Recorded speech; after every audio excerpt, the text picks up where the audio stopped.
Hello everyone and welcome. We're in Yeshivat Chut Shel Chesed under the guidance of Rabbi Shalom Arush, and today we start a new segment of Rabbi Nachman's stories. This is called the additional stories. There are 13 main stories, then there's going to be some shorter stories, a few shorter stories, then there's parables, which Rabbi Nachman told. So this one's called the Chandelier. Once a son left his father and remained in a distant land for many years. When he returned home, he boasted about how he had learned the art of making chandeliers. He told his father to invite all the local masters of this craft so that he could demonstrate his skill. So the father's so happy. His son is getting back after being away for so long, and something he could show off finally.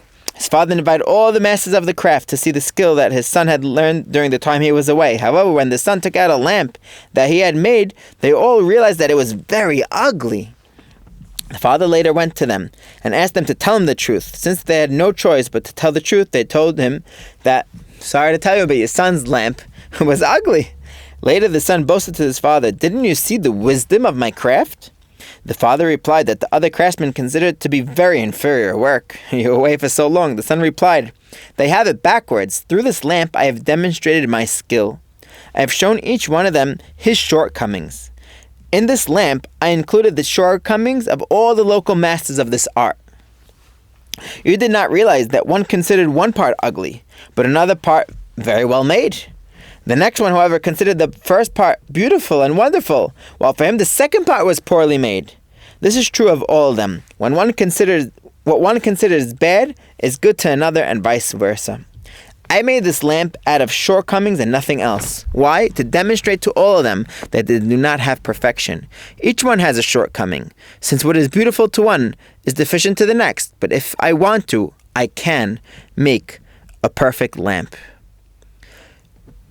They explain this to be like the land of Israel. Some people say, "Oh, it's too hot." Some people say, "Oh, it's too dusty." Some people say, "Oh, it's too this." Some people say, "Oh, the people are like this, people are like that." If a person looks at it and they see shortcomings, you should know the shortcoming is in yourself. If people knew all the shortcomings and deficiencies in a thing, they would know the essential nature of that thing, even if they had never seen it before.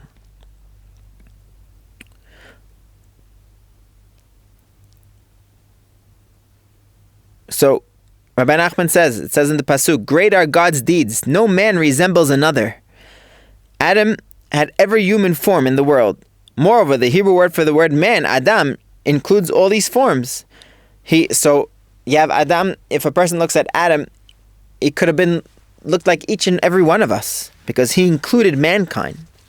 The same is true of all other things. In Hebrew, the word for light, all lights are included. The same is true of everything else in creation. Even a forest, no two leaves are alike.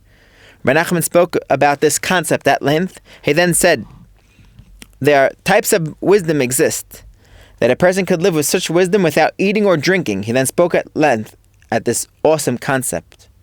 Rabbi Nachman's followers spoke of a person who was in a large city and remained there for a long time. He was trying to reach a certain goal there, but each time it appeared as if he would accomplish it. In the end, he remained there for a very long time. He said this happens to people. Each time a person thinks that he will accomplish something, he says, "Now we'll accomplish it." And later, "Now I'll finally accomplish it." And this goes on and on and on. Not so sure what this has to do with the beginning, but could be that's where they got to in their conversation over there. But what we can get out of this story is that, number one, when you see something and we have all of a sudden, "Oh, I like this thing. Oh, this I like. This I don't like." That might be true for you, but for someone else, it might be different. So, number one, respect other people's way that they look at things. And number two is, a lot of times when you see a shortcoming in someone else, especially the land of Israel, and especially in a tzaddik, all of a sudden you see a righteous person, you see something that doesn't fit in your head, know that that problem is in you, and not in the tzaddik. And that problem is in you, and not in the land of Israel, because the land of Israel is very, very good. And the tzaddikim, the true tzaddikim, a real true tzaddikim, and we should know that there's nothing that they have that are lacking, and all the problems in us. May Hashem help us to fill what we need to fill, and to fix what we need to fix, to be able to see only good in the tzaddikim, to see only good in Hashem, to see only good and the land of Israel. Thank you for joining us for this story that's called the Chandelier. And we be able to master all the crafts that we look and we try to fix. Thank you for joining us. Catch you next time.